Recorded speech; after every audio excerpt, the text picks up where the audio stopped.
Ladies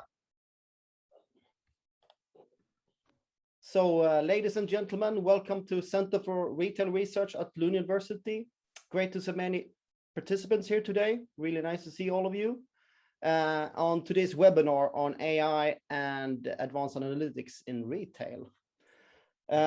We have a really super nice schedule today.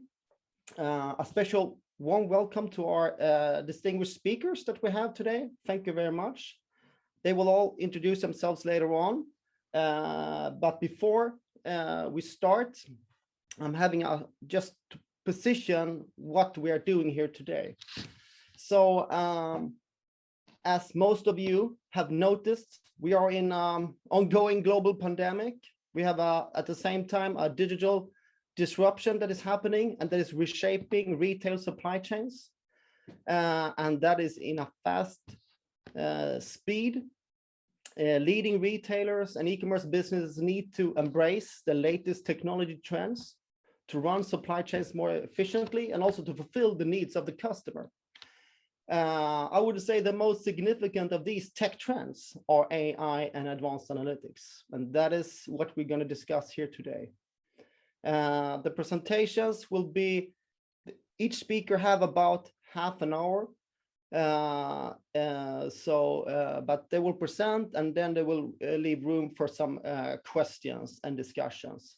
And the intention here today is to initiate the discussion and to continue it later on after this webinar also. As a first speaker today, we have Eleonora. We are very happy to have you here, and you're welcome to start. Hello to everyone. Thank you for inviting me. Can I share my screen since I arranged some slides?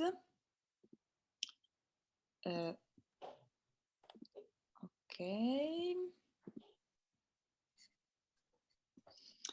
So, yes, I'm a senior lecturer, associate professor in marketing at University of Bristol in UK. And today I will show my actual research on how to use artificial intelligence to predict consumer demand and the effect that it can have on consumer shopping behavior and on traditional retail management strategy. This is an overview of my talk.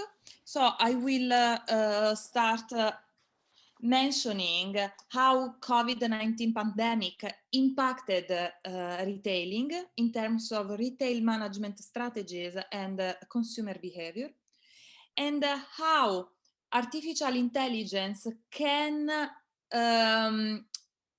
mitigate or the effect of COVID on retail management and the several disruptions happened consequently, and how can offer new tools to support consumers' behavior and retailers. Then specifically, I will focus on how it can be used to predict demand of some physical goods, and I will focus especially on some examples from UK. And then I would like to encourage a discussion about the future of retailing and consumer behavior in a post-pandemic scenario. So, first of all, as anticipated by Daniel, COVID largely affected retailing. And for instance, this is a picture of a shopping center in city center, usually full of people, which was almost empty during the pandemic. And when I say during the pandemic, I mean last week ago, it was empty, even if some stores were still allowed to be open. So it can be a sort of synthesis on how this affected retail management and consumer behavior. Indeed, there was a huge push towards online and mobile channels, and we saw that many brands, many retailers, which were not used to adopt largely these channels, have been forced to move online and mobile to keep the business open, since during the lockdown, many stores had to shut down. And for instance, here in UK, after the first main lockdown common to all Europe last spring, we also had another hard lockdown in November, and a third one from the 4th of January till the 12th of April. So can you imagine how keeping the stores closed so many months can be dramatic for many businesses? So many store closures, and simultaneously, due to the government indications, many stores were forced to enhance the health and safety measures.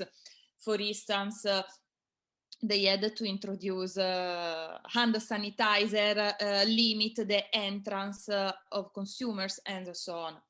While from consumer behaviors, consumers changed the favorite place for shopping. For instance, before the pandemic, it could be the closest to the work office, while now it is the small local store closest to home.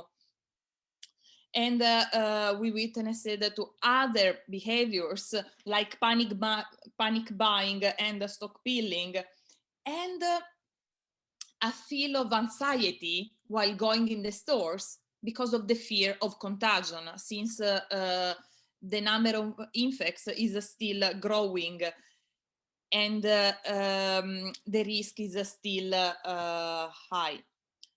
In this scenario, artificial intelligence may support retail management strategies. This is just an idea on how artificial intelligence can perform. And we see that especially with predictive analytics and prescriptive analytics, and I will especially focus on the prescriptive analytics. We see that, of course, the difficulty and the complexity to use artificial intelligence is higher if compared to traditional system and tools, but also the value is large. So when we talk about predictive analytics, we can use these systems to make prediction on the future. And prescriptive is more how can we make it happen? How can we make a certain thing to change? Specifically, this is an example. And as I say, we can use these to understand the likelihood of future events, which can be future demand, consumers' response, consumer complaining behavior, and so on. It is mainly based on the analysis of historical data. And this is an example on how we used specific machine learning algorithm to predict the number of new technologies able to change retailing. And we specifically, if you see, the red curve was the actual curve until a certain event, and then we saw that it accelerated. And this is just the description of the velocity, the speed of change in retailing due to the progress in the technology. But more interesting is the usage in prescriptive analytics. So using artificial intelligence to provide suggestions on what should be done, which could be the next level of product recommendation. And also in this case, this is based on the usage of ad hoc algorithms. And I explain you in detail how it is possible to predict the demand. And it is based on the analysis of consumer preferences, matching with the product availability. And based on this, it is possible to even anticipate consumers' order and automatically deliver this order on subscription plan. And on the collecting the evaluation, consumers' evaluation of the order, it is possible to make better orders and more personalized, updating consequently, accordingly, the database related to the product availability and consumers' preferences. More in detail, this is how it could work in the case of a food industry. And it is based on subscription plans.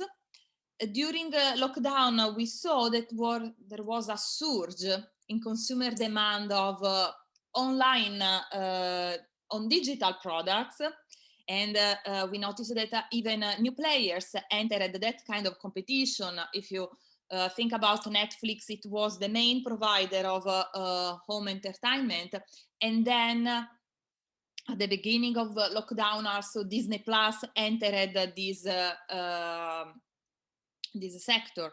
However, now there is the possibility to develop these subscription plans also for physical products. And this is an example in the case of grocery. In other words, consumers can make can register, can subscribe to this service for certain retailers. And we see that consumers register, and of course, the consumer indicates preferences for certain food, let's say vegan or vegetarian or meat lover, specific characteristics to understand the preferences. And simultaneously, there is a database that could be matched with the availability of food. This service is actually available in UK, especially for the raw food. So replacing somehow the grocery. In other words, consumers don't need to go to the stores to buy vegetables or fruit. They can subscribe for having directly at home a box on a certain frequency, and the system automatically provides in each order different food, different raw materials to be combined to cook some recipe. So these boxes contain the food and the recipe to cook according to user preferences. But the users just indicate at the beginning the preferences and the frequency of delivery. The rest is done by these artificial intelligence systems which match the preferences with the raw food and create always new recipes. And then the box is automatically delivered at home, and of course the consumers is invited to evaluate so that the system can learn from consumer and understand how to prepare anytime new recipe able to perfectly match users' preferences. So this is how it works behind the scene. And this is how it works in reality.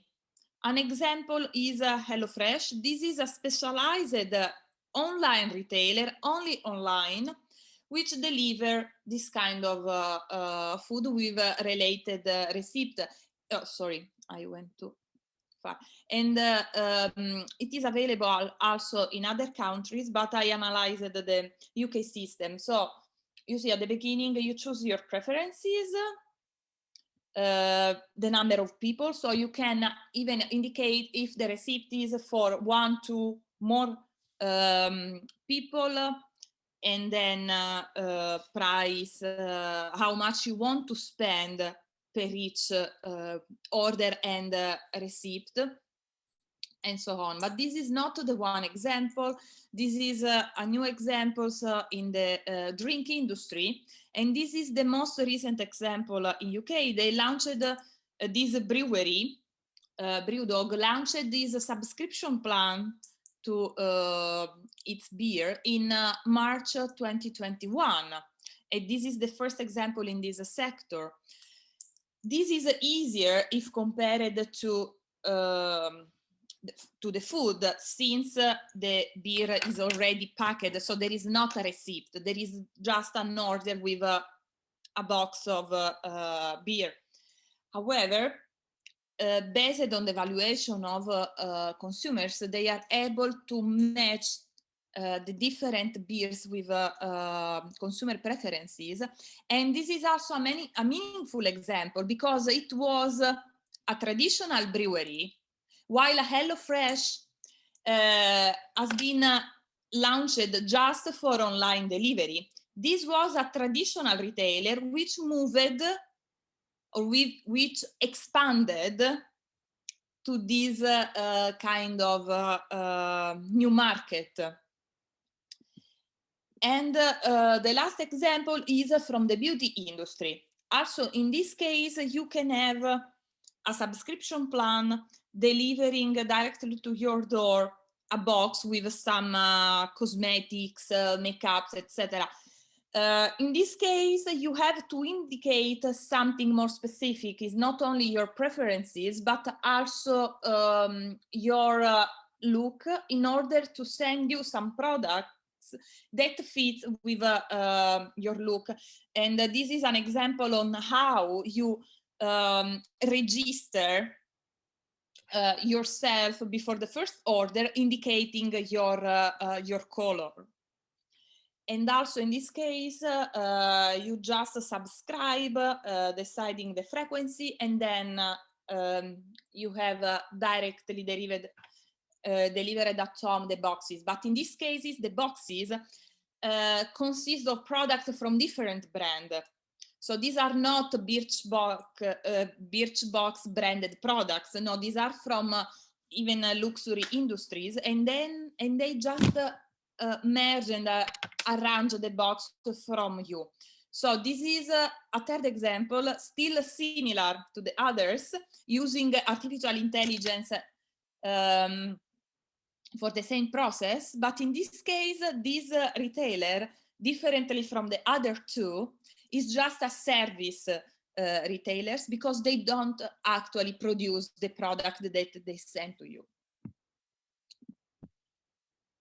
So these are examples, and even if subscription plans for physical goods is not new in US, it is still a new retail strategy in Europe, which started, or which increasing the market share during the COVID as effect of COVID, since many retailers had to keep the store closed. And for instance, Brewdog has also branded pubs that were able to reopen only this Monday. So they developed these strategies to support the traditional retail business model to thrive during this time of uncertainty. So there is an increase of subscription plans for physical goods, and I expect that also other brands will enter this new market to catch the advantages, which can be a more effective prediction of consumers' demand and a better stock management, because these systems continuously update the database and have a proper knowledge of consumers' preferences. And the expansions towards this new platform implies new markets.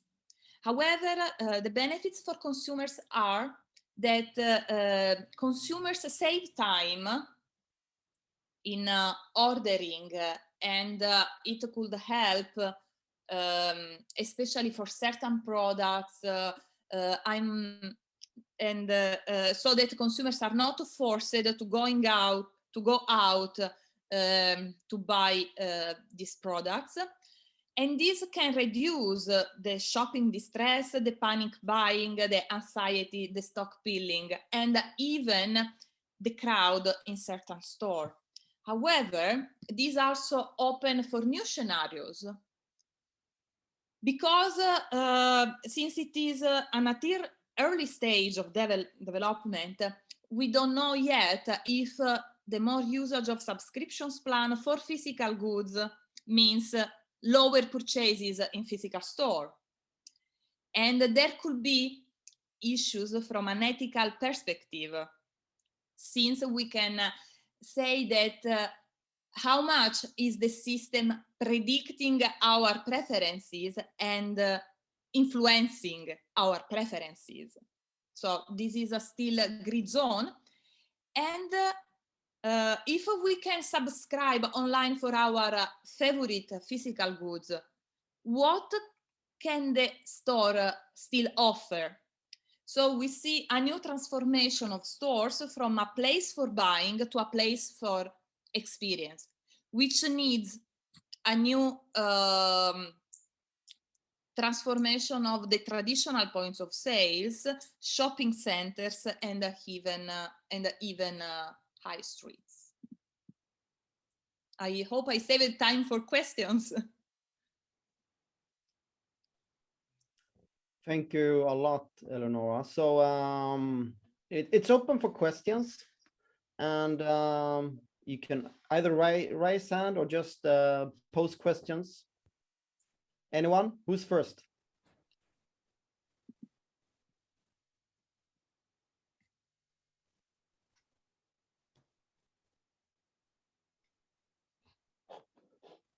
Totally silence. So well, then I will try. My name is Mikael. I work for IKEA. Thanks for an interesting presentation.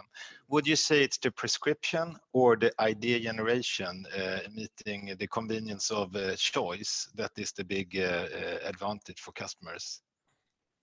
Yeah, the advantage is that we don't need to worry anymore. Let's say on Friday evening, you realize that you have no fresh food in the fridge and you should go out to buy. In this case, you can set, for instance, to get your food, your beers or whatever on a weekly, monthly base, and you don't risk to go out of the food. So you can go out just for other reason. And we know that not all consumers enjoy going outside,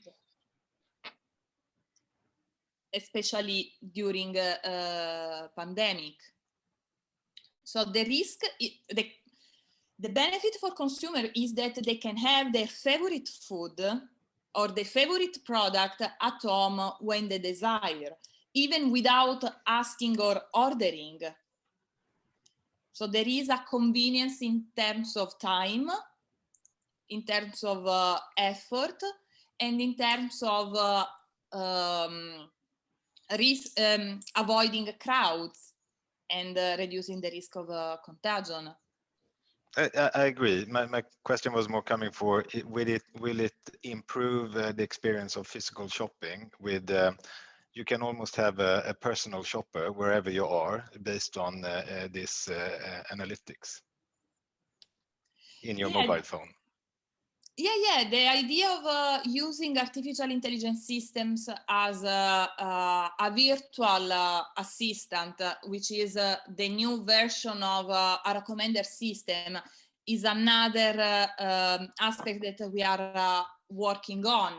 Because yes, having a personalized assistant could help to find the best product, but also the best way for shopping. If we think about, let's say, the digital assistants when we drive, saying, oh, this this route will be empty, this will be the fast one, or this is the place where we can easily park. This could become something also for shopping. So we are not far away from this one, accessible from mobile, from desktop application, and it would help consumers much more. However, if we have all of these systems available online and mobile, physical stores should still offer an experience that these other channels cannot offer. Thank you. You're welcome. Thank you, Michael. Any other questions? Oh, Eleonora, thank you very much. That was a really interesting presentation. Thank you. I'm curious, do you have any thoughts about the data sources that these systems use to optimize for user preferences? So you had mentioned about user feedback kind of at the end in one of the examples, but I'm just wondering, have you thought about, other data sources, like where they're coming from and all the sort of challenges within that? I mean, we've all seen all this questions around social media and the media and so forth, and where people's data is coming from, how it's used and all that. I'm just curious if you thought about it. Yeah, not exactly in the subscription plans, but of course I'm using AI and machine learning algorithms to understand what consumers want without asking directly. So using online spontaneous communication. So yes, I developed some sentiment analysis to see what brands are associated with some positive or negative elements, or I even used the pictures posted online by consumers to see, for instance, in the most luxury hotel in London, what are the elements of the hotels that consumers, where consumers take pictures, and then I matched with the pictures in the traditional marketing campaign to see if there is a match or a mismatch, because these social media are a powerful additional source of information for consumers. So yes, absolutely. Thank you, Cameron, for that question. Do we have a final question before we move on? Okay, so thank you, Eleonora. Thank you. Well done. Once again, we're very happy to have you here as a guest researcher. Thank you very much. Moving on to Dr. Cameron Taylor. Welcome. I'm going to talk about some really interesting stuff that you're doing at Boost AI. You can start to share screen, and you have your colleague here also, Mats. Thank you for being here today. Great to be here. Yeah, really great to be here. Thank you so much for having us. It's really nice to meet you. So my name is Cameron. I'm the UX research lead at Boost AI, which is a conversational AI company based in Norway. I don't know, Mats, did you want to give like a kind of introduction to the company, or? I think we just take it from here. I think that would be good. Okay. Yeah. So we are a Scandinavian company. We're one of the largest chatbot vendors in Scandinavia. So we work in different verticals. So financial services. We're moving into e-commerce, also health and public sector. So we have loads of virtual agents for helping increase access to citizen services through conversational AI, so through like municipalities and so forth. I'm going to just talk to you a little bit today about some of the end user research that we do on these products. And so I'm, again, delighted to be here to meet with you, and hopefully we can get into a discussion about some of what this is all about. Anyway, so as I said, I primarily focus on user experience around AI-powered chatbots. So these are some of our clients in Scandinavia. I try and my goal is to try and use some of we have a ton of data now because we have so many people using these chatbots. And the question is, well, what do we do with that data? How can we use that data to a little bit better understand how end users experience having conversations with chatbots, and then also whether that data can be used to optimize the systems, in thinking about, okay, well, what sorts of design choices should we be making, and so forth. As I said, I love this. I'm actually not from Norway. You can probably tell by my accent. but we are based in Stavanger, which is a lovely region, which I highly recommend to visit to post-pandemic once we're able to live like normal human beings again. So one of the strategies we have in conducting some of this end user research is by we develop partnerships with research institutes and universities. So these are some of the collaborations that we have already set up. So I'm hoping that one of the outcomes from this discussion today might be that we make some connections, because we have an awful lot of questions and data to share. And so this is hopefully a nice way forward.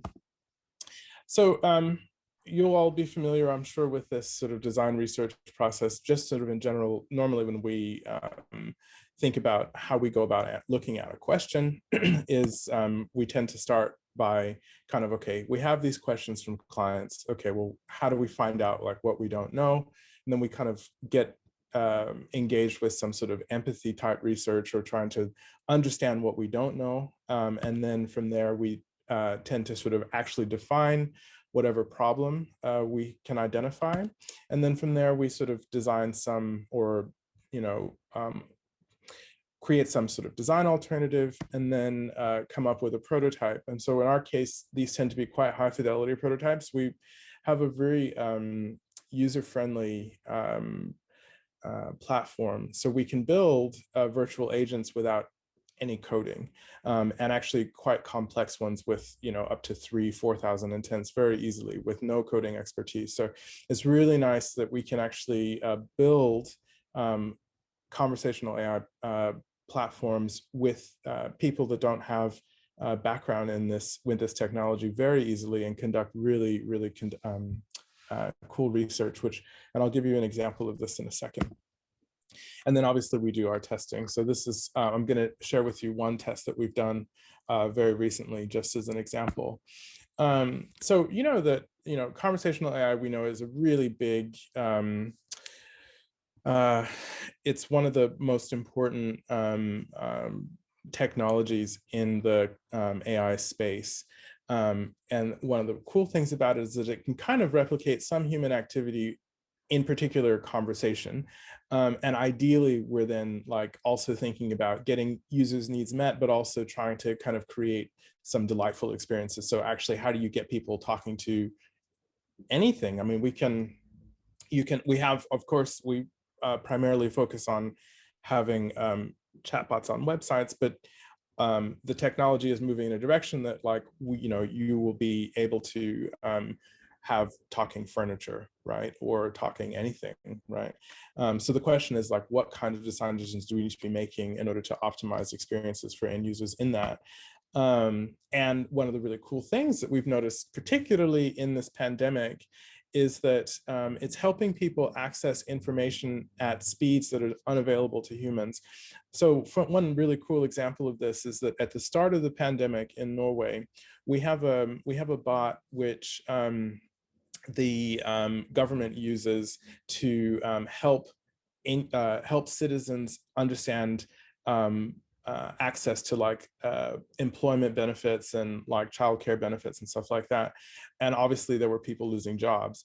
And so we had one bot was able to help so many people that the government would have had to hire 220 people to do what this one bot did. And so this is really cool cost savings and also really helpful to people in this at this really challenging time. So it's really more and more important to us to think about, okay, well, how do we design these systems so that they're actually easier to use and better for people? So I'll take you through a case study of one that we just did recently, looking at how thinking about user trust and human likeness. So this was done in collaboration with Sintef, which is a research organization which developed through the Norwegian NTNU, so in Trondheim. And they're a really partner that we do a lot of work with. And I don't know if you don't know them, they do quite a lot of work. Okay, so the problem that we had here was that we had a lot of clients that really want to understand better whether human-like qualities in the chatbot design increases trust. So basically, of course, our clients really want people to trust their chatbots so that they're more willing to use them. And they need to know, well, what are the design factors that increase trust levels, particularly when they're designing things like their avatar or designing the conversations. So they came to us and asked, okay, well, do we have any data to help them inform the design decisions? So whether they should make it more human-like or whether they should make it more machine-like when we're having these kind of chatbot conversations. Obviously, the first thing that people often say about chatbots is, oh, I hate chatbots. I know, like, get me to a human, right?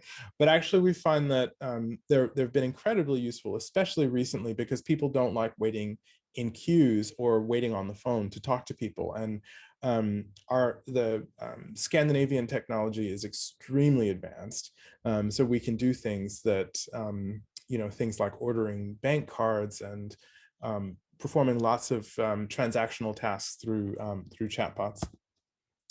So there's a to start with, I was thinking there was a really great study by Langton, McKnight, and Tripp distinguishing two groups of determinants that people use to evaluate trustworthiness. So one is when we're trying to decide whether we trust another person. So these trust determinants are things like, are they competent? Are they benevolent? Do they have integrity? So if a person is trying to evaluate how much they trust another person, they often think about these qualities and they think, okay, well, if these are true, then I can trust them. Whereas with machines or systems, we think, okay, well, is it functional? Is it easy to use? And is it reliable? So I'm going to use this system if it's functional, easy to use, and reliable. If it's not, I'm not going to bother. I'm going to try and skip to a human, right? So taken all together, these factors we use to, they've been used to evaluate how much people trust systems. And obviously the reason is that, we want to inspire trust because we want people to be more willing to use these systems.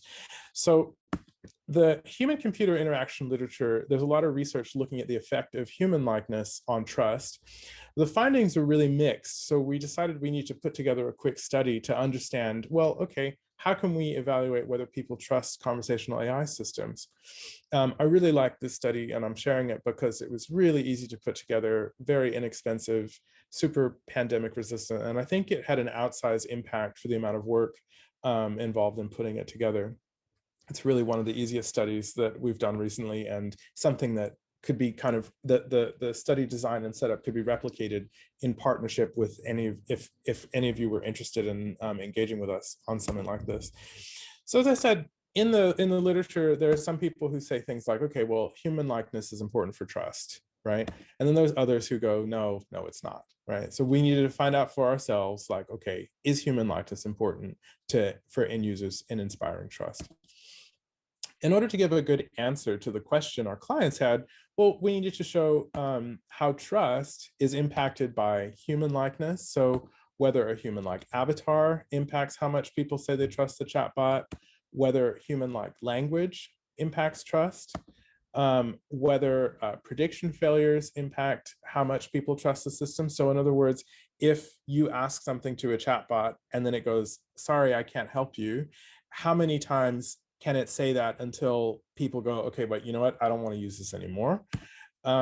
And whether there are differences in the interaction patterns or whether sort of in-user behavior is more indicative of how much they trust the bot. So what I mean by this is, if people are talking to a chatbot, if we see that they use more, excuse me, social language, kind of like greetings and pronouns, excuse me, talking too fast. Please stop me if you don't understand what I'm saying. So if they're more social with the bot, does that mean that they trust it more? So we can, we have access to conversation analytics, so we can see anything that anybody writes to a chatbot. And then we want to use that data to say, okay, well, they're using a lot of greetings, a lot of pronouns, they're saying thank you, they're saying please to the chatbot. Does that mean that they trust it more? Or if people are engaging in a more utilitarian way with the bot, does that say anything about how much they trust the system? So some people use chatbots like user search, or if you're ringing your bank and you get to a robot and you just yell, card, card, card, right? Like, does that mean they trust the system less? So how do we go about looking for this data? Well, we set up this remote, unmoderated, multivariate, excuse me, usability test using a high fidelity prototype followed by a survey. The study design for this involved a 2x2 factorial design with one variable being whether the avatar was human-like or machine-like, and then the other variable being whether the conversational content was human-like or machine-like. We recruited 120 participants, so 30 for each randomly assigned condition. And then for this task, the selection criteria for participants was really broad, being that they needed to be native English speakers. But I want to add here that we have the capability, and we do have chatbots that speak multiple languages. And in fact, we even have ones which, depending on what the input language is, it will respond to you in that language, right? And so obviously working in Scandinavia, we have a lot in Norwegian, Finnish, Danish, and Icelandic, and so forth, and Swedish as well. But often they will be able to understand both, say, Swedish and English, because obviously we're having wanting them to have a scope for international engagement. For this study, obviously people interact with chatbots on mobile phones or in person or on a desktop or laptop computer. But here, because this was a remote study, we had them do the test on a desktop or laptop so that they could read the website in the background with instructions on how to complete the experiment. So participants from this study were recruited from Prolific, which is a really cool user testing website. If you haven't used it, I highly recommend it. It's very inexpensive. They have a user base of people that are ready and willing to engage in user testing. And it was really, really quick. We set up a landing page with instructions on what to ask the chatbot. And then participants interacted with the chatbot in one of those 4 conditions that I mentioned previously. And then they responded to a questionnaire. And for the end user, for the tester participants, it took them about, on average, 10 minutes to do this. So we set this study up. It took some time, a few days to build the prototype and so forth on the website. But then once we went live with the test, we got all the results from the 120 participants in about 2.5 hours. So it was really quick, really cool study. And we're actually able to use the same study setup to do further experiments, which is really nice. So while end users were engaged in the usability test, this is what the participants saw. So this is the machine avatar machine content condition. So you'll notice there's an impersonal chat bubble icon as the avatar and really dry formal language. Then we had like machine human content, where the difference is friendly or more social language. And then we had human-like, machine-like condition, and then human-like condition, where everything is really anthropomorphic, right? Friendly human language, greetings, and so forth. And there's this sort of human-like or anthropomorphic avatar. We gathered 3 primary types of data for this in this experiment. So the chat log data was what end users wrote to the chatbot. which we analyze by categorizing it as social or utilitarian based on linguistic factors present in the sentences. So social language is where there's greetings like people are saying please and thank you and hi, and using first and second person pronouns with the chatbot as you would with a person if you were talking to a customer service agent. We looked at the message length of the first question because shorter first messages generally tend to be more utilitarian. So if you have like a keyword, as opposed to longer messages, which is like, hi, I'm looking for, whatever, please, and having like more social chit chat. And then also whether there were language understanding failures in the conversation. And this data was exported into an Excel sheet, and we just did an analysis of the chat log data from there. We collected some quantitative data from the questionnaire. So this data was self-reported information about how end users perceive the chatbot, and then aimed to isolate those trust determinants that I mentioned in the beginning. And that was quite easy to synthesize as well. And there was also qualitative data gathered from the questionnaire. So there was a free text field asking participants to report on, okay, what they think is most important for their trust in virtual agents for customer service. And the median length of those responses was about 139 characters, which was really nice because qualitative data gets really hairy and difficult to organize, but actually this was quite easy to get some insights from. Oops, what happened? Wait, can you see my screen? Uh-oh. Yes, we can see it. Oh yeah. Yeah, that's the. Yeah. Yeah. So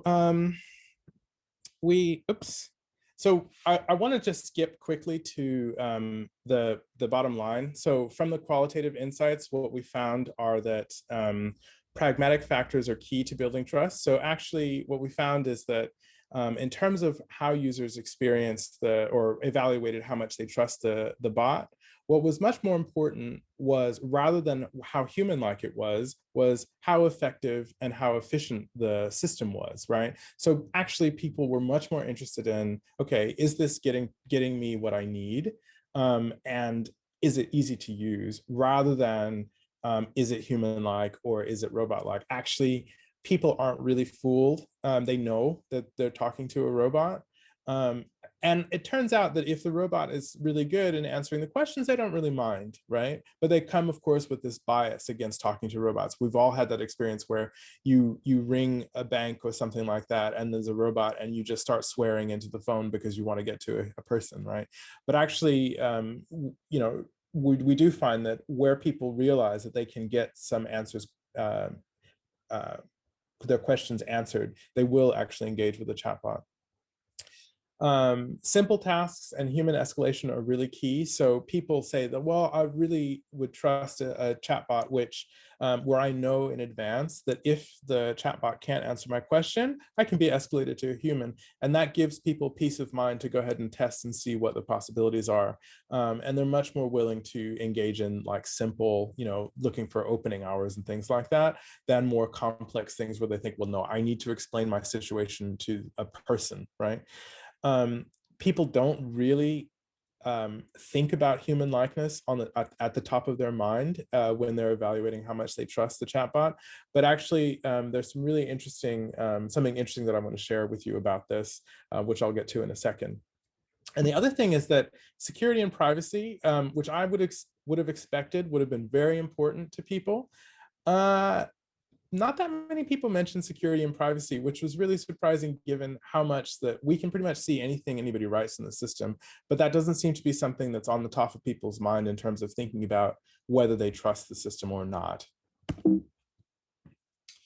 So we did this, that we have a ton of data from this, but I just want to give you like a big overview of like what some of the qualitative data told us. I did a thematic analysis of that data. 58% of people writing to, answering that question, well, what would make you trust the chatbot more? They mentioned things like utility, efficiency, effectiveness, right? They just want to get their questions answered. They're actually not that interested in how it looks or how it feels, or at least so they say, right? And I'll talk a little bit more about that in a second.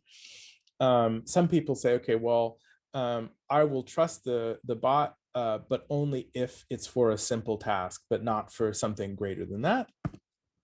As I said, security and privacy was cited by only 18% of the participants in the study.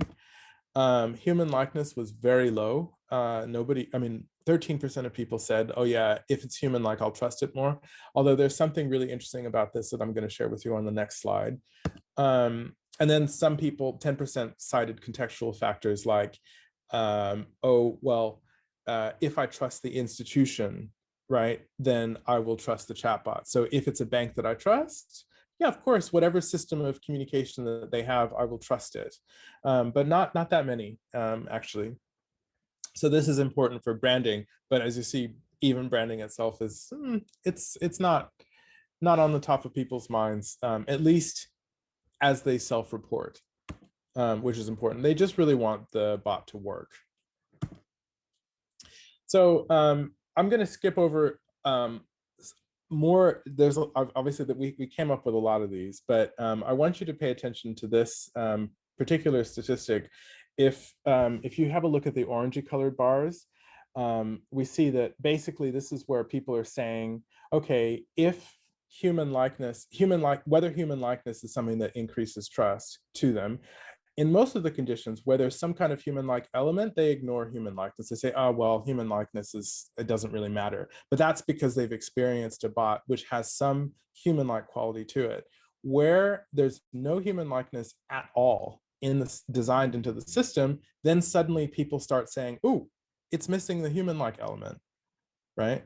So that's really interesting. So what it means is that people don't think that human likeness is important when they're engaging with the chatbot, but if it's missing, then they miss it, right? So that's telling us something about, how we should, even though people they say that it's not important, actually we find there's something more to the story there. From the quantitative insights, again, we found that NLU prediction failures threaten system trust determinants. So where you have lots of, sorry, I didn't catch that, or no, I can't answer your question. If it's like, if there's one or two of those, that's fine, because actually even in normal human-human interaction, people misunderstand each other all the time, and then they repeat themselves and you fix it and you repair it, and that's actually okay. But where we really get into trouble is if the bot doesn't understand anything you say, then they go, okay, this is useless. That's not surprising, but it's really cool to see this. We have data to back that up now. So this means that for AI trainers, that it's really important that we focus primarily on developing the NLU and making sure that the scope of the conversational content is best suited to the context for the client or the customer. And then, the decoration, the human likeness elements, we don't really need to put as much resource into them, especially at the beginning of projects. So human likeness in general has surprisingly little effect on trust. And although what's really interesting is that the human-like conversational content increases social interaction. So I'll talk about that in a second.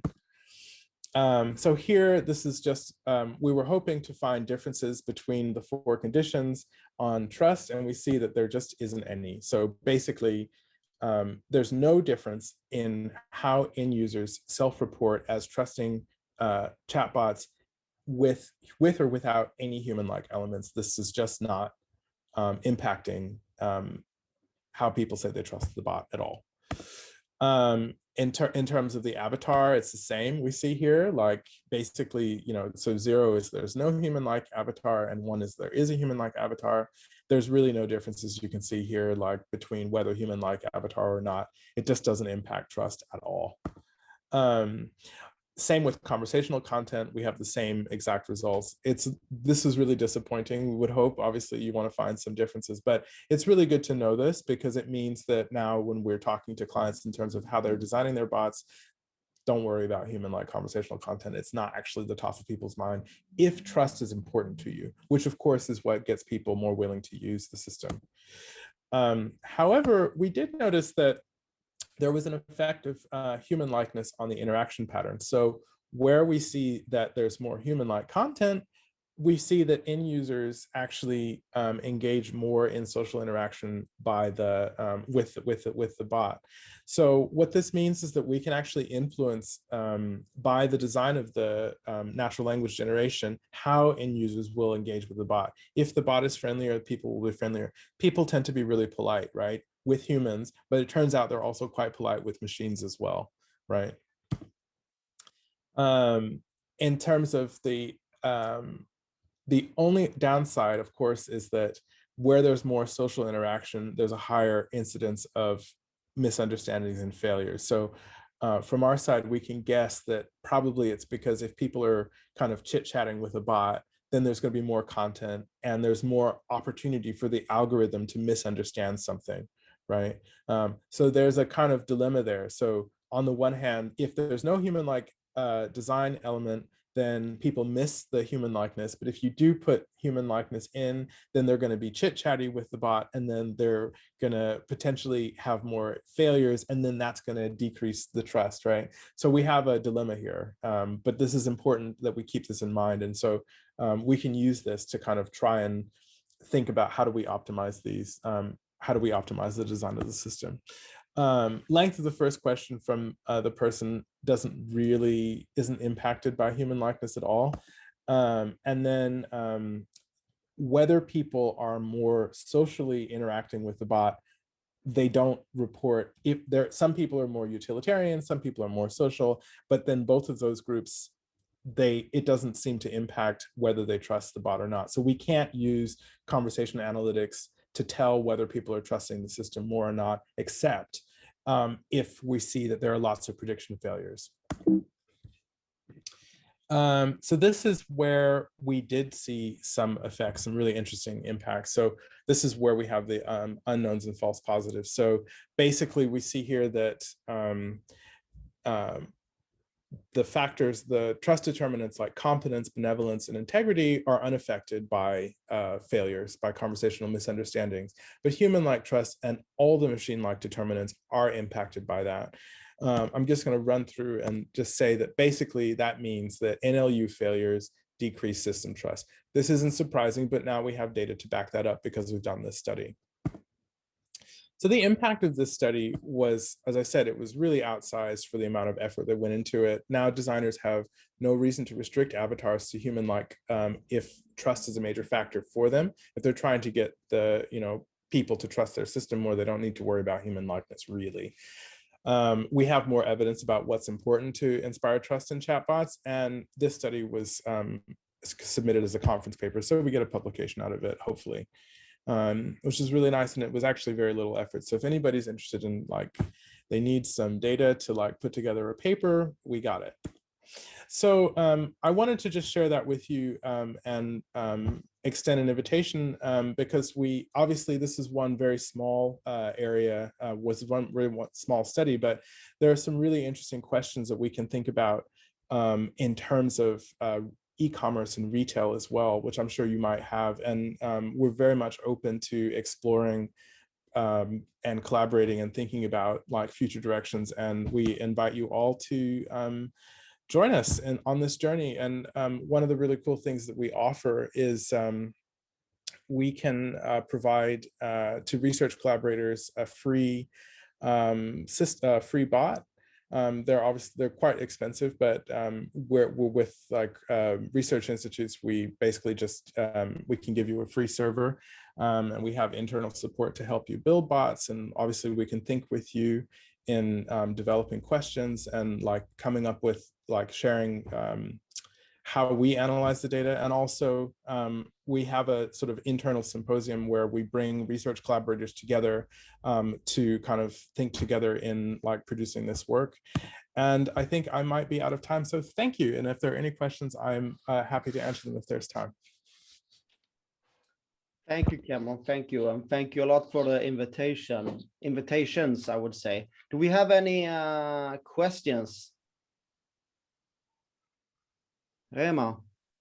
Hi, that was very interesting, Cameron. I'm finishing up my PhD at SSC, And I recently did a study where I used Alexa for online grocery, and I looked at trust and emotional and all that.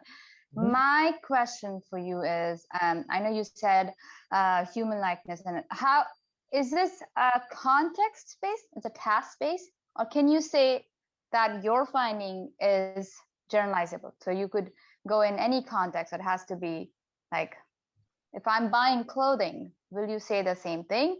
Or if I'm buying grocery, will my results be different? That's a great question. So this particular study is very narrow. The context here was banking. They were asked, to find the opening hours, see whether they could do currency exchange with the bank, and then look for a phone number. Obviously, those are not personal questions, right? So people won't feel judged by asking those questions. I think if we were to replicate this study in, let's say, a healthcare setting, or as you mentioned, with like kind of user product type like settings, because obviously fashion choices kind of reflect on people more, and there's sort of questions about identity and so forth. I would expect the results to be slightly different in different contexts, but actually that's a really good question, and I think a really good area for future research for sure. Yeah, definitely. Yeah. But we can definitely generalize I think the NLU prediction failures generalization probably, I would assume, would hold true. In other words, still, what's going to be really important for people to trust the system is, can Alexa or whatever system actually answer my questions? That's going to be really, really important for them, right? The question about human likeness, I'm not quite sure. Yeah. Mm-hmm. Yeah. Thank you. Thank you. I leave room. We have Stefan Larsson have a raised hand. That is so go for it, Stefan. First of all, thanks for great presentations. I really, there's a lot of results that was kind of quickly presented, but I like the tips for how to do these types of researches, because I'm struggling with it a bit as more of a social legal researcher looking at AI in consumer market. We haven't looked at chatbots yet, but I'm keen on maybe perhaps two main questions. One would be transparency issues, in the sense that how much, does it matter that the users actually understand how it works, or what it does with the data it gets or collects, or where it gets sort of any information from, and sort of the ecosystem behind. Mm-hmm. Is that relevant? And how did you detect that? That would be one. And the other one would be, and it's kind of an unfair question, because you didn't seem to study so much of personalization aspects. I'm thinking, what if the chatbot sort of learns on an individual level, and sort of you can get back to the same chatbot, and, sort of a relationship construction in a sense. Absolutely. Is that an interesting trend, or would you run into a whole range of other issues then? Because then you would have more, I don't know, issues of accountability and stuff with the chatbot actually collecting data and knowing you in a sense. Mm-hmm. Yeah, Stefan, those are two very interesting questions. So and both very relevant. So the first, in terms of, what I was very surprised in this study, that people didn't say that security and privacy were a concern to them, right? Only 18% of people reported that. And that was surprising to me, because as you say, all the conversation analytics, anything anybody says to a chatbot, somebody can see, I can look at it. People don't seem to, I don't know the reason security and privacy isn't a big concern in this particular study. Whether it's because people just aren't aware. That's what I'm assuming. They're not aware of how their data might be used, where it's going. Obviously, Norway, because our products are Norwegian and we're running under Norwegian law, obviously Scandinavia has very high data protection, policies, and we're very strict with how we use people's data. So it may be that, it could be that, oh, well, this is a Norwegian project, so of course we can trust it. I'm not sure, right? Versus if it were going to another country, I'm not sure about that. But I would expect that it would be very, I would have expected more people to be concerned about that. We have bots which are used for the Norwegian Health Service, and like where, you know, as you say, people have to log in, they have to authenticate. We also log in for banking, right? So where actually the system has more access to your personal data, and it does know more about you from the start. Mm. Now, this study wasn't done using an authenticated bot. So I would definitely expect that security and privacy, if people were talking about more of a personal thing where, you know, I'm going to come back and ask you more questions, that's going to be on the top of their mind. But we are very, well, because we're working with the governments, there's just strict rules around like what we say we can do, and like people have to agree to it. And like there's just, it's almost overboard in the sense that it comes in the website, it goes on the welcome message, like you realize that your data is being used here, you agree, and so forth. And I think that kind of transparency probably, I would assume, helps in increasing that trust. But it's a very interesting question because, as you say, since the bots do learn over time, we are using people's data to optimize these systems. Yeah, on a general level, right? But general level, yeah, not necessarily for each and every. No, we don't. We have the capability. I mean, people are. So what happens is with our chatbots is that we. You can integrate with RPA systems that client or some of our clients are using, and then obviously that's where you may find actually the bots are being more personalized to people. But I think that's a very interesting area. So maybe we could like connect and talk about that further and maybe do some research on it. I think that would be very interesting. Okay. Sure. Cam, let me just add to that one, the trust part and all of that. And maybe if you're aware or not, I just want to tell that the tax authority in Sweden is using the chatbot Cameron is talking about. And when I run through the numbers the other day, we had one for March, there was 100,000 chats. There's one chat session every second minute. 24/7, and it's heavily used. So there seems to be a trust and understanding, and then for sure the government has everything they need to allow us to approve the tax. So maybe many of us have already used that chatbot. Okay, let's continue the discussion later on. I think we can discuss this hours. So let's go for the next speaker. A big applaud. Thank you, Boost AI. For more details, go into their web. There you have a nice web, a lot of cool things there. So visit that also. So to our first speaker today, Arno, are you ready? Yes, sure. Yes. So I'll share my presentation. So yeah, the screen is yours.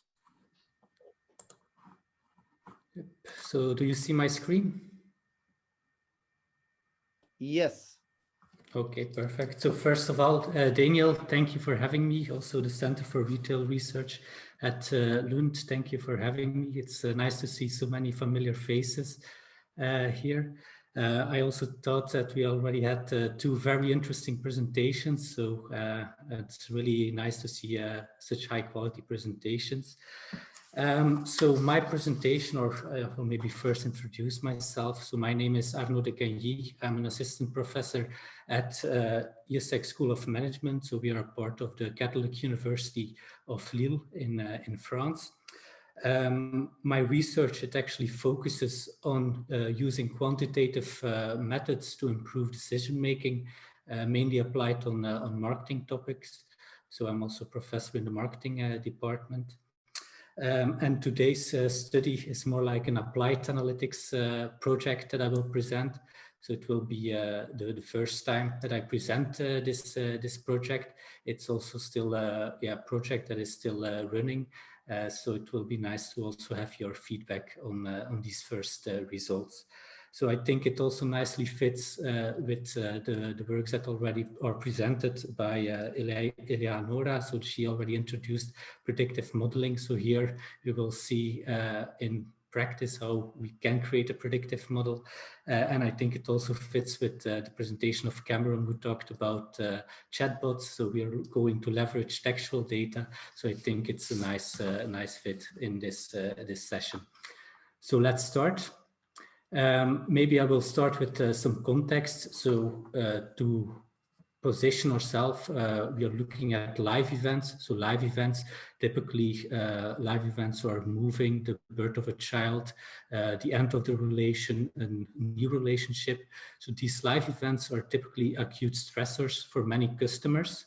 And this makes that customers reevaluate their consumption priorities, which can lead to a shift in the customer needs and also the customer behavior. So for example, if you have, for example, a first child, the birth of a first child, of course, it can lead that you reevaluate your consumption priorities. So maybe you want to spend more on baby clothes and less on bar visits. So it is typically an important moment for companies as well to nurture the relationship with their customer, because it's typically a moment when customers are sensible to change. In previous research, already some work is done on live event detection mainly. So in these works, they mainly tried to detect live events, and this enabled companies to do some reactive live event marketing campaigns.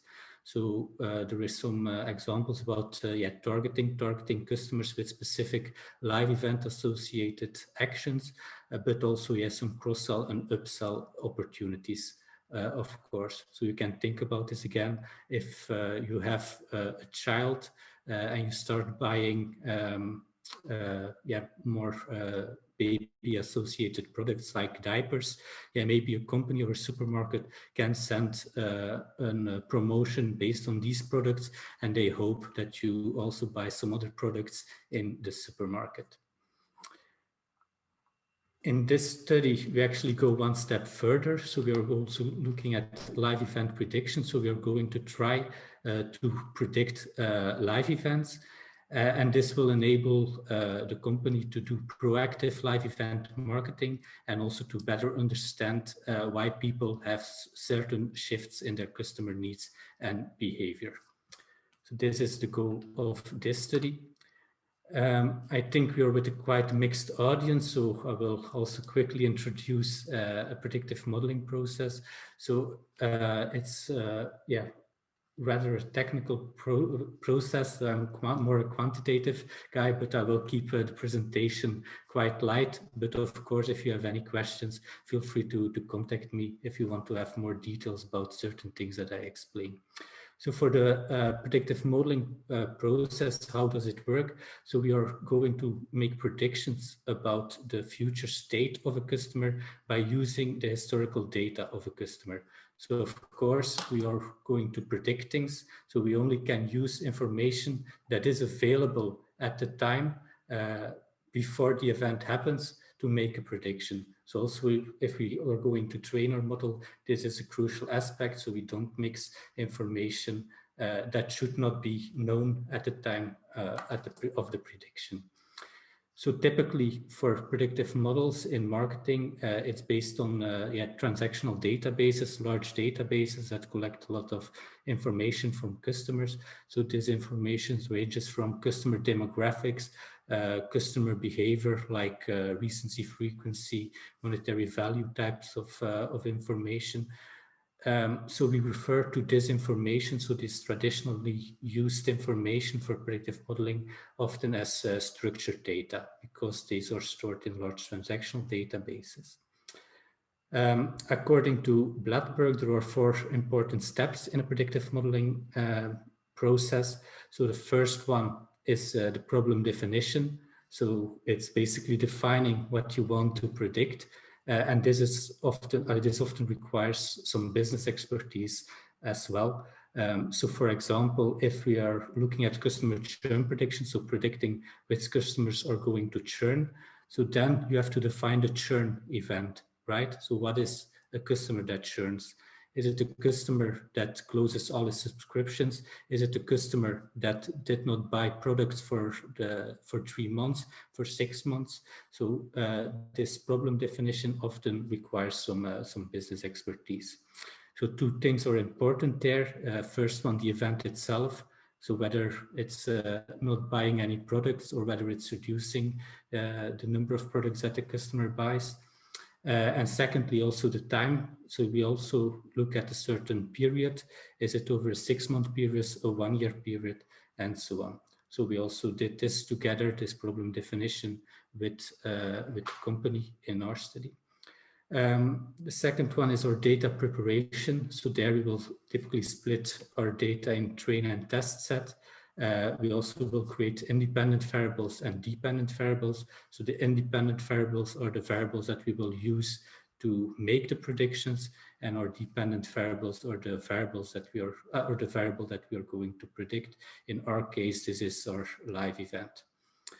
Next, we go to our model construction. So our training set. So we split our data basically in 2 sets: a train set and a test set. So our training set is actually to train our model to let our machine learning algorithm learn from our data.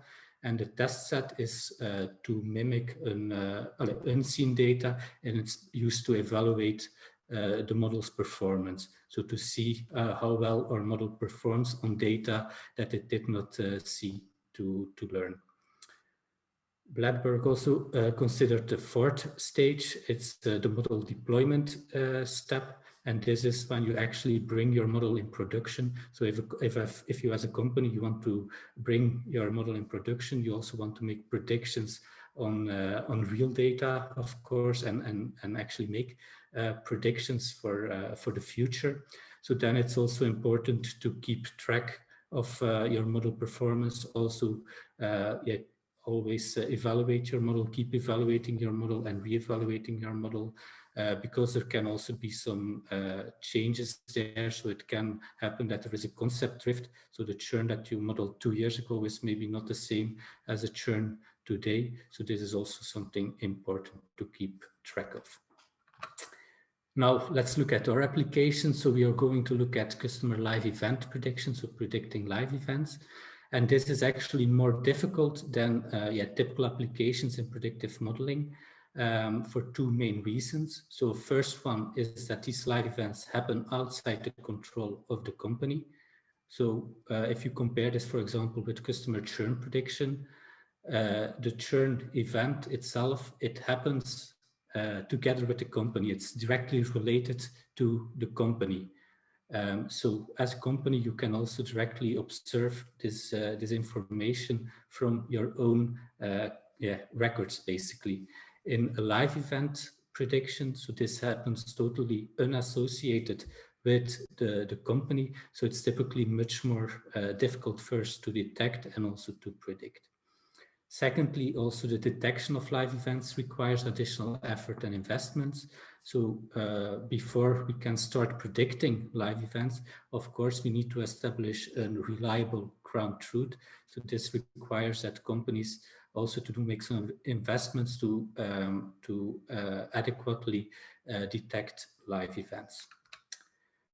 So what can we learn from previous research? So there is already some research done on live event prediction, but one of the conclusions there is that models that were only built on the structured data, so the structured data, the traditional variables used for predictive models, do not achieve high enough predictive performance. So this information alone, so it basically the information directly linked with the company is often not enough to make a good performing model.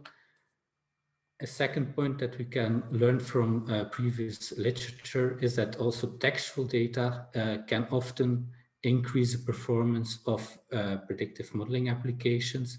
So we have seen this, for example, already in credit scoring. We have seen this in customer churn prediction, that if you add textual data to the model, it typically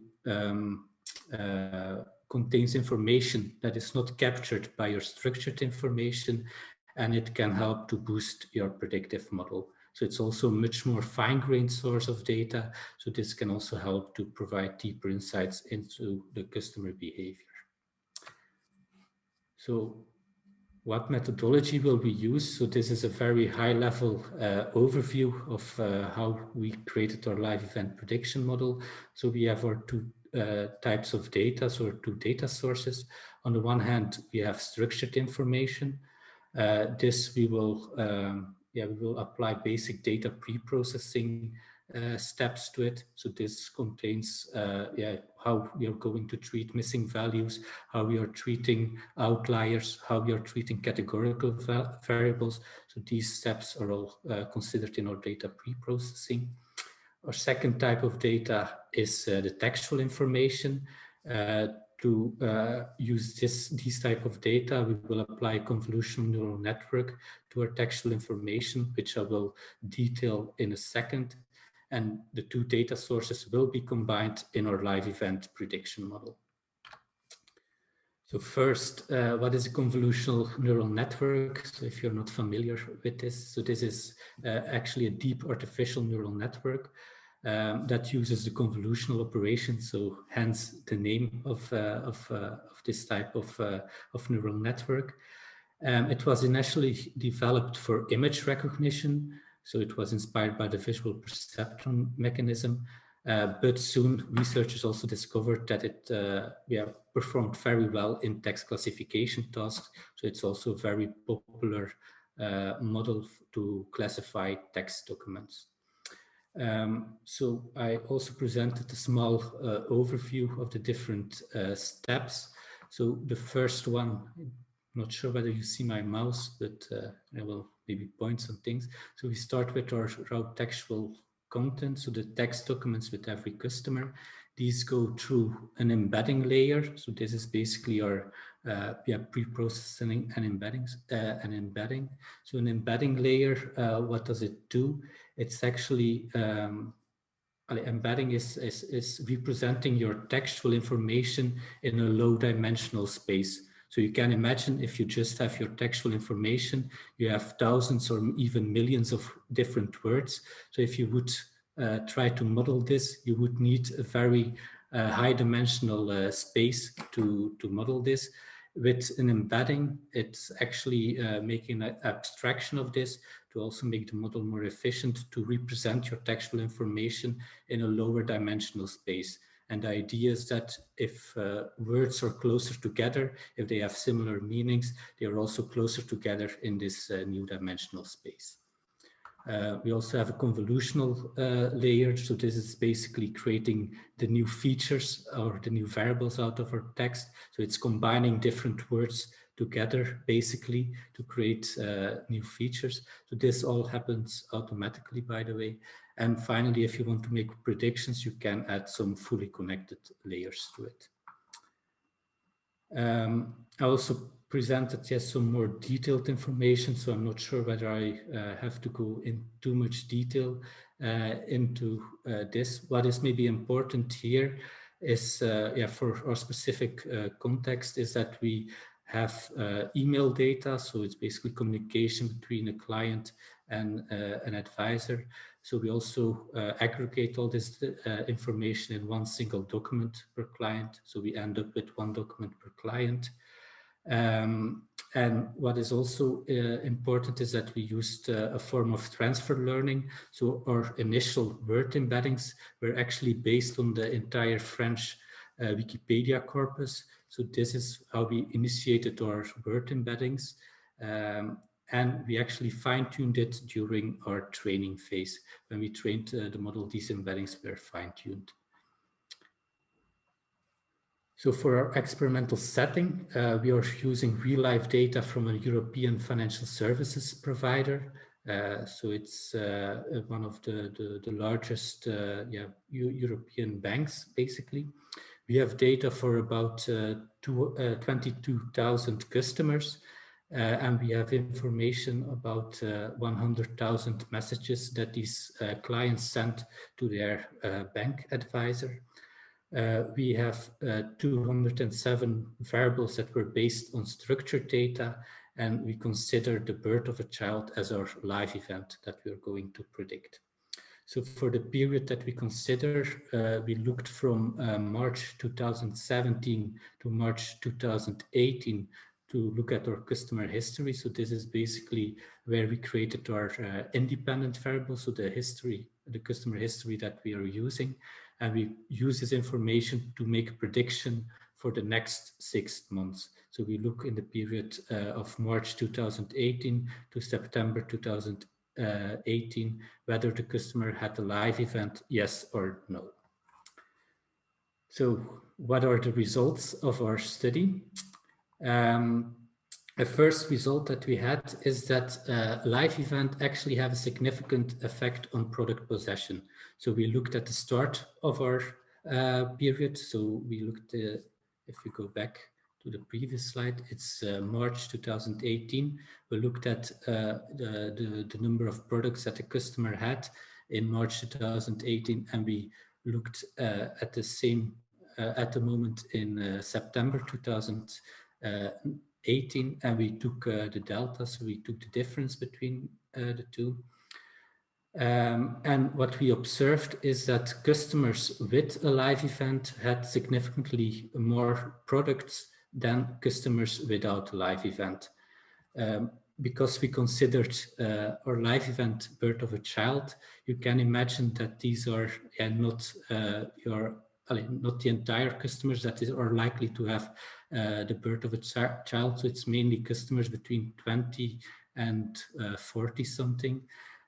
So to make sure that we have similar customers in the group that did not have a live event, we also used propensity score matching. So this is basically a technique where for every customer with a live event, we tried to detect the customer set that was most similar to our customer set that had a live event. So that the two types of customers are basically the same. So we detect that live events actually had an impact on product possession. But if we dived a little bit deeper, it was only for specific product categories. So we found significant effects for product category 1 and product category 4, and not for the other product categories. So one of the categories was actually expected by the company. For one of the other categories, it was not expected by the company. So this was also a new insight for them. Unfortunately, I cannot disclose information about specific product categories here. If we look at our live event prediction model, so we basically constructed 3 different models with different data that we included in the models. So we had one model where we only used our structured data, so the traditional type of variables.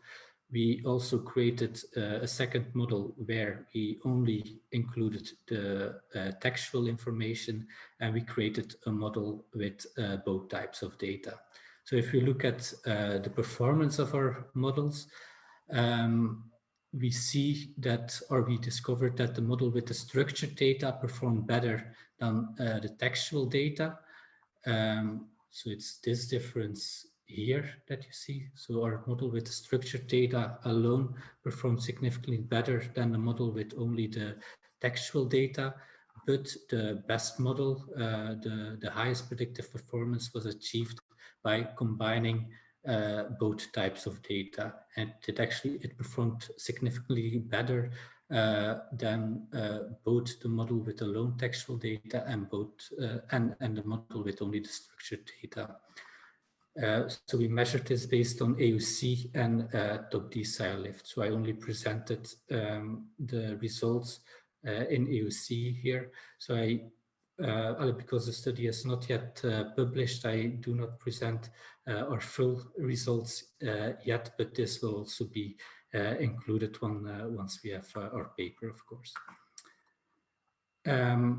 So next, yeah, we have already seen that live events have a significant impact on product possession. We also see that we are able to quite accurately predict live events. So the next point is some managerial discussion how this live event prediction model can actually help companies to better understand their customers. So a first way that the live event prediction model can be used as a tool to identify purchase drivers. So we created like a 2x2 matrix, as you probably all are familiar with in research. So on our x-axis, we have our live events, so whether or not the customer had the live event or not. And on the other axis, we had whether there was an increased number of products. Here we position it for product category 4.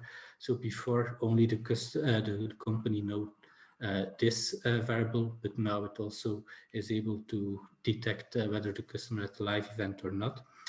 So we have 4 different quadrants. So first one, if there is no increase in this product category and also no live event, yeah, then we can assume that the customer is not interested.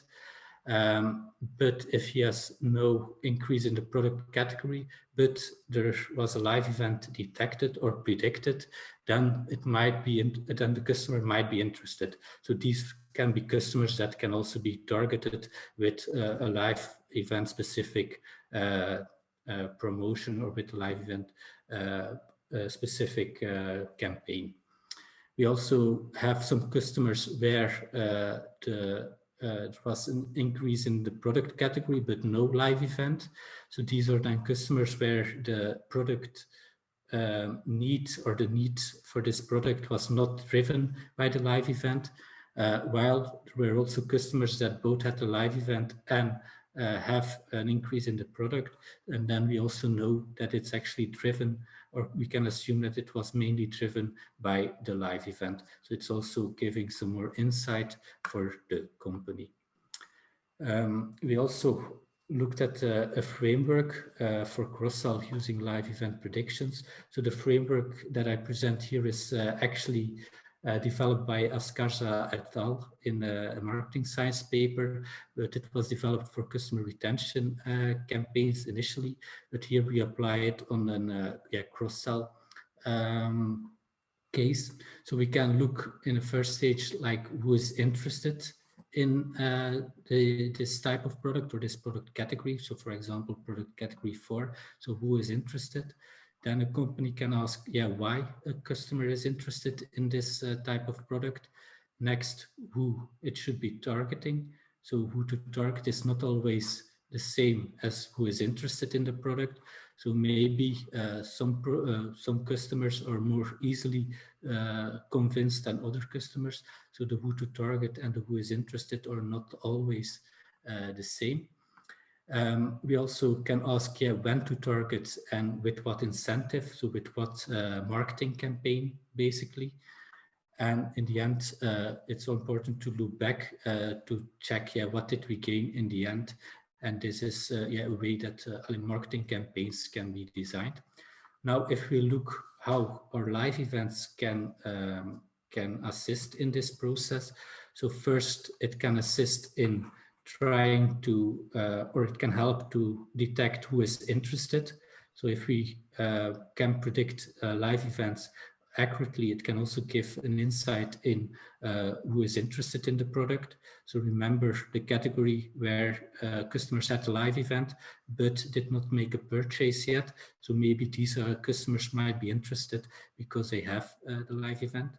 It can also help to explain why customers are interested in a certain product. So we have already seen that some customers, the product need is not driven by the live event, while for other customers it is. So it can also help to explain why customers are interested in a certain product. It does also help in assisting when to target customers. So if we can accurately predict live events, and if we go one step further, also predict when it will happen, then it can also help or assist companies in deciding when a customer should be targeted. And finally, it can also help in assisting with what incentive. So companies can, if certain product categories are linked with live events, they can actually set up campaigns specifically around live events. So this was basically my study. So thank you all for listening, and yeah, I'm here to answer any questions. Thank you, Arno. Thank you. Time is running. We can also have a discussion in the chat. Do we have one short question?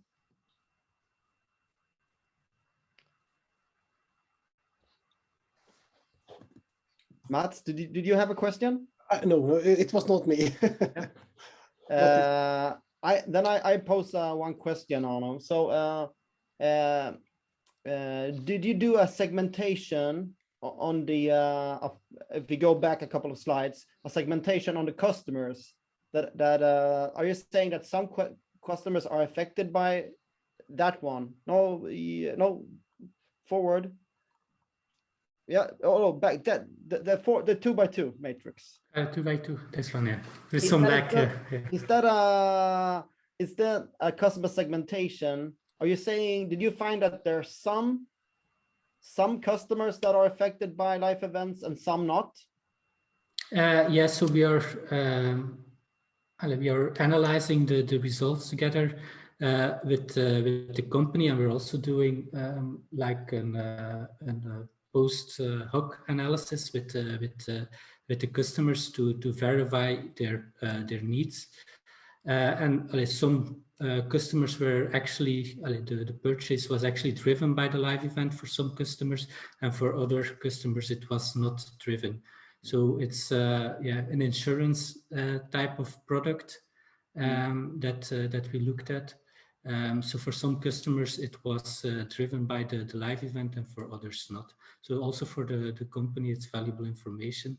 I should also maybe indicate that all customers in this study also gave their full consent to participate. So this may be also an important one.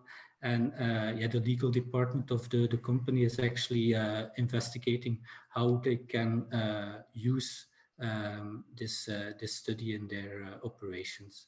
So this is still under investigation. We also considered some other live events, which I did not include in this presentation. But if you have questions, feel free to contact me. Thank you, Arno. Thank you a lot. Super interesting. I hope to read a full paper in a journal soon, someday. But really nice, good work. Thank you. So time flies when you have fun. So now it's time for Julia. Yes, thank you, Daniel, and hello to everybody from my side. So my name is Julia, and I'm lecturer at packaging logistics at Lund University. So I'm happy today to share an ongoing study. It's a work in progress. So I do not have final results, but I'm very happy to share what we have so far with you. Maybe have some input. I already have cut a few slides to hopefully fit in the timeline and have a few questions and comments from you. So today we're looking into navigation by the stars, where I continue on the topic of text analytics and e-consumer experience. So we'll know about how fast the e-commerce has been growing, especially in the context of ongoing pandemic. And what we see is that the total number of consumers has been growing continuously, and we do shop more and more. And for obvious reasons, the convenience that e-commerce provides us, how we are all now locked at home, and e-commerce is our last source of maintaining what represents the normal life. But in this study, we want to see what happens in the in e-consumer experience, because we're now we shop so many different products in so many different ways and going through different experiences. So is there a way to identify all the touch points that go into e-consumer experience? Is there a way to quantify it? And most importantly, having access to those touch points that could be measured and managed from the operational perspective. So there are different ways into getting the insight in these e-consumer experiences. And as it has been mentioned in one of the previous presentations by Cameron, there's this now abundance of information and knowledge and data, and we're getting more and more access to it nowadays.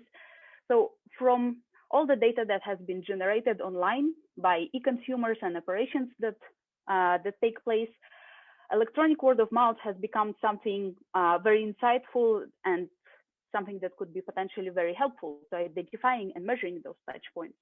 So if 2 or 3 decades ago, word of mouth from consumers would be communicated on personal basis and would be lost, nowadays the digital platforms that allow us to rate our products and to leave reviews become something that is conceptualized as electronic word of mouth and has been stored on these platforms for years and maybe decades.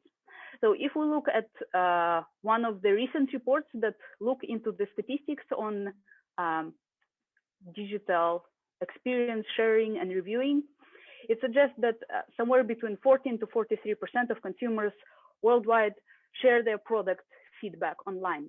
So it's quite a big corridor there.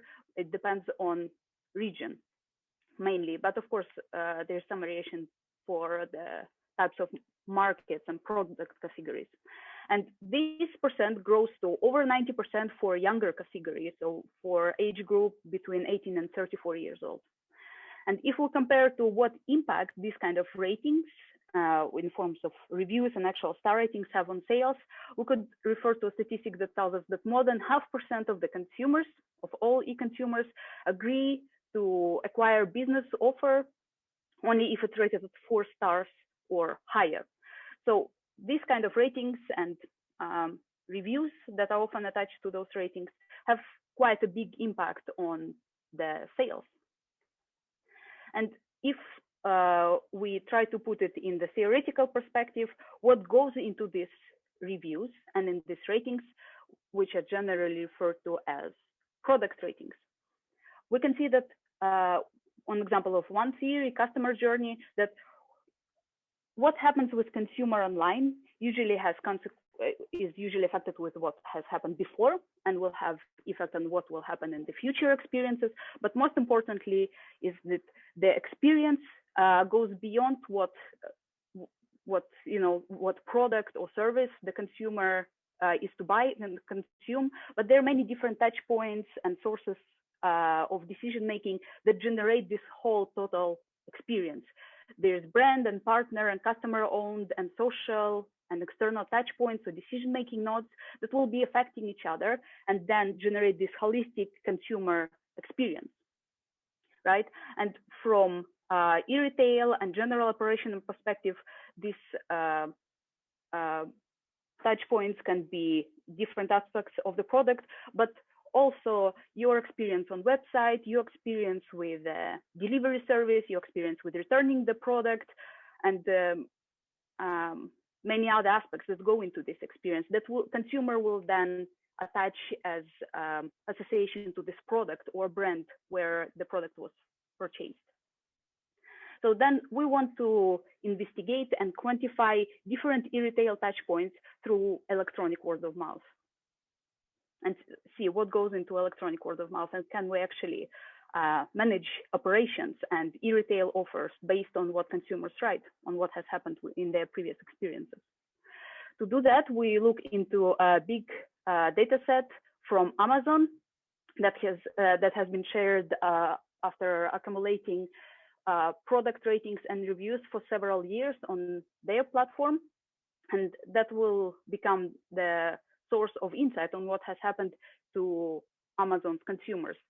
this data set is focused on American e-market and what Amazon sold there, but we can assume that implications will probably be far-reaching for other kind of markets and e-retailers.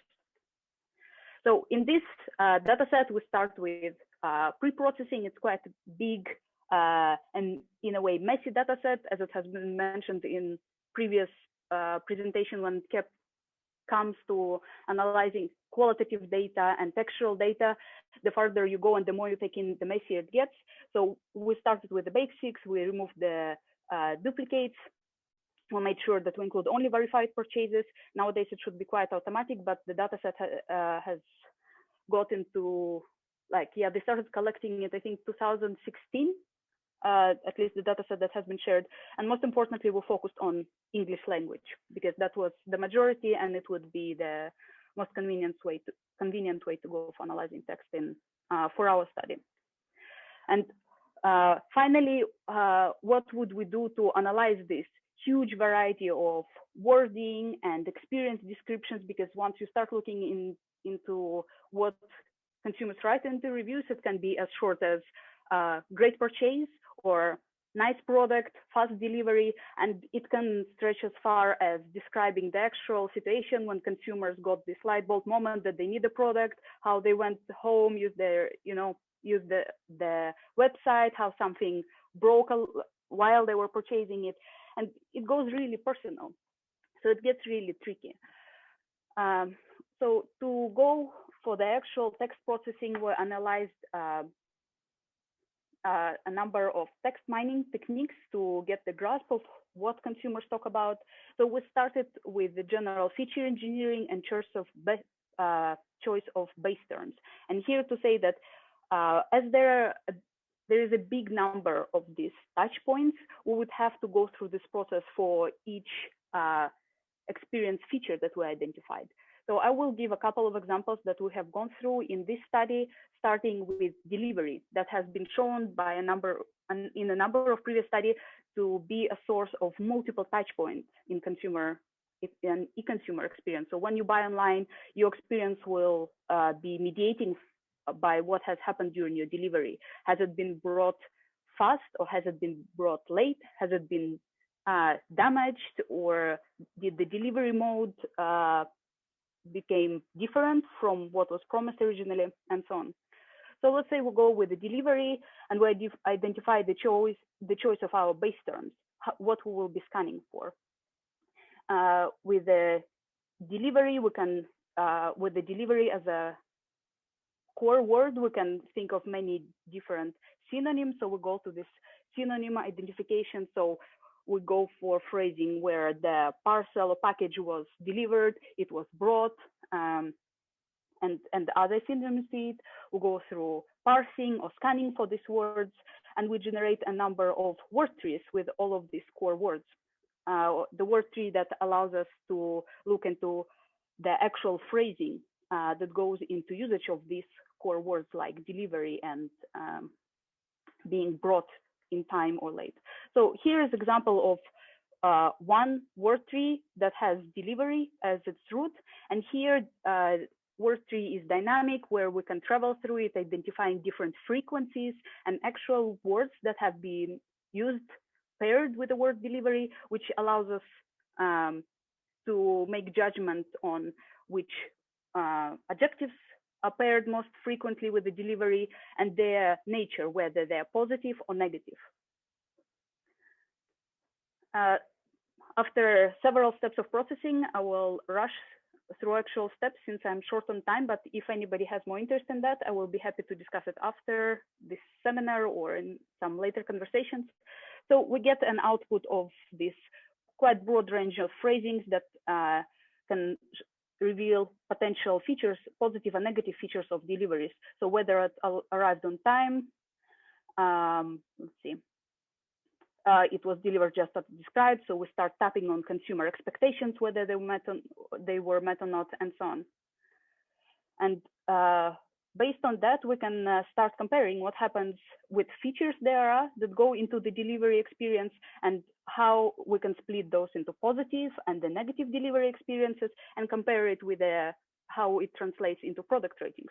So on the example of delivery, we have managed to mine 2.7 million of the reviews that contained positive delivery elements out of 99 million that we got after the pre-processing, and about 250,000 with reviews that mentioned negative delivery experience. So if we now look into those positive and negative reviews and the ratings that came along with those and compare it with the average ratings. So in the gray columns, you can see the average rating, and the red and the blue and red color coding stands for positive and negative experiences. So after we normalize that, we can compare and see how having positive delivery experience increases the number of 5-star ratings and decreases the 1-star ratings, so which you see on the left side, and vice versa.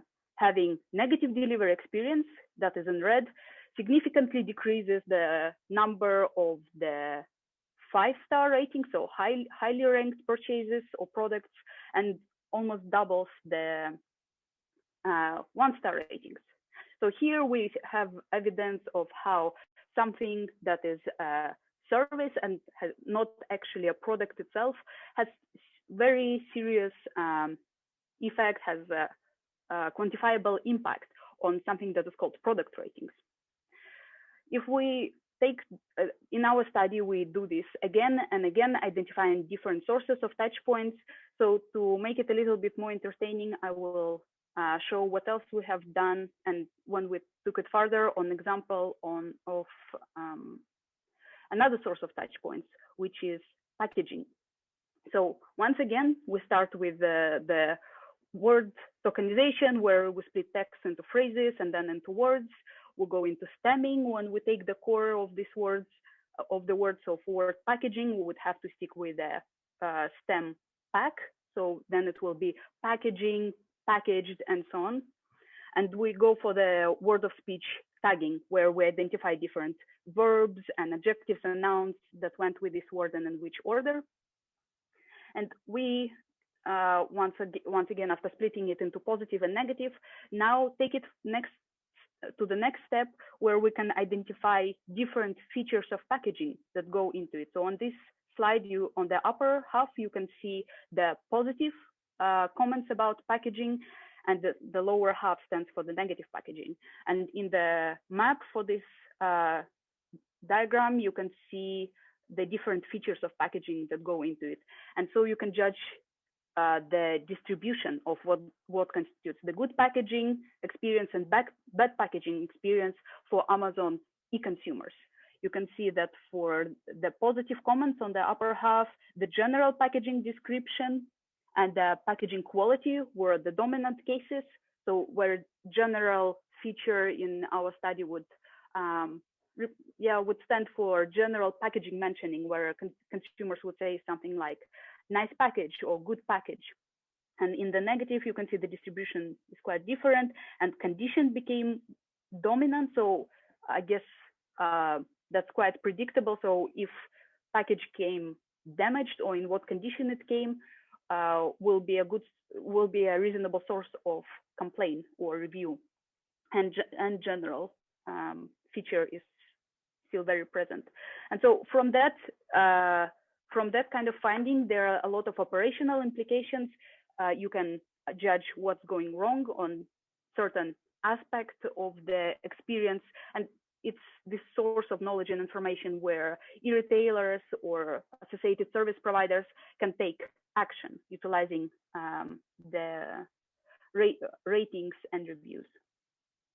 So once the study is complete and we can look into different sources of touch points and experience decision-making nodes, we are expecting to make a contribution to the range of service quality theories and the consumer experience, and most importantly, to extend the concept of product rating, which now becomes a proxy for total consumer satisfaction and consumer experience in e-retail. And with our core goal and contribution making the managerial contribution or implications is where we hope to help to quantify and manage the operations performance and market strategies based on what consumers leave in form of feedback online in on voluntarily basis. So that was my fast presentation. I hope I have saved some time for questions. Yes, I did it in 10 minutes. If you haven't heard half of the words I said, because I am a fast speaker, you can listen for the recording online in like slower pace later. Excellent, Julia. Do we have any questions for Julia? That was a great presentation. Thank you. I think it's incredibly interesting and hard to do. So congratulations.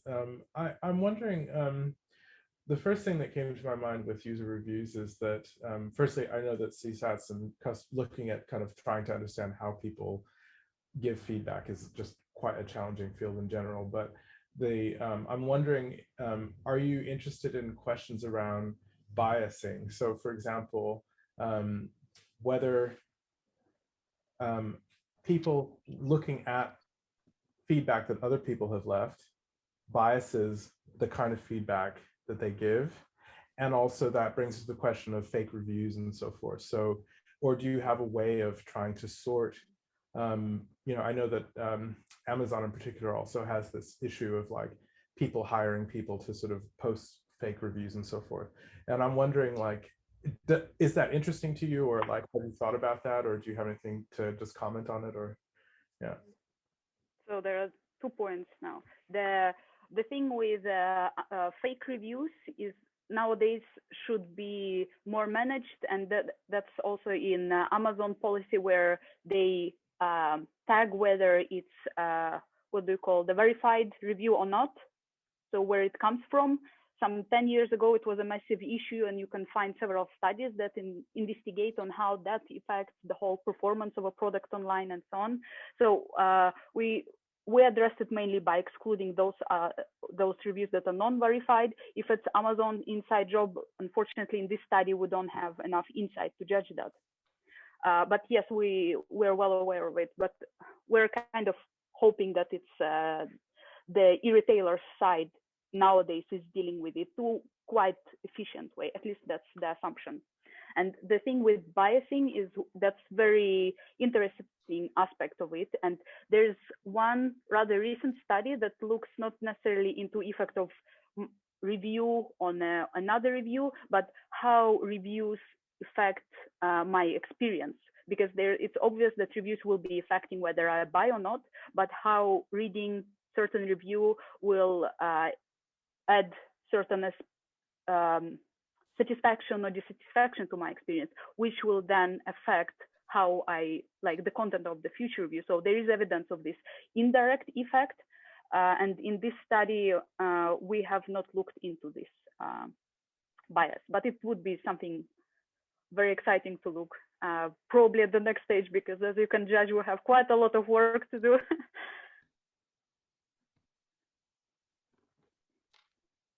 Thank you for that question, Cameron. Do we have yeah, we are on time. So let's wrap it up for today.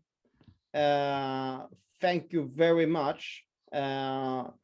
Especially big thank you for the speakers of today. Thank you very much. The idea is to continue the discussion later on, and I know Julia is inviting others to give feedback. And I know Boost, you also want to see collaboration. Maybe you offered us to borrow an agent, conversational agent. That's nice. Thank you very much. There's a lot of opportunities. There's a lot of gaps of knowledge that we need to address. A big thank you for Arno and Eleonora for giving you insights into your studies. Also, you know, you want to dig deeper here. You want to see more and discuss more. But let's wrap it up for today. And it's Friday. That's good. So a big thank you, all of you,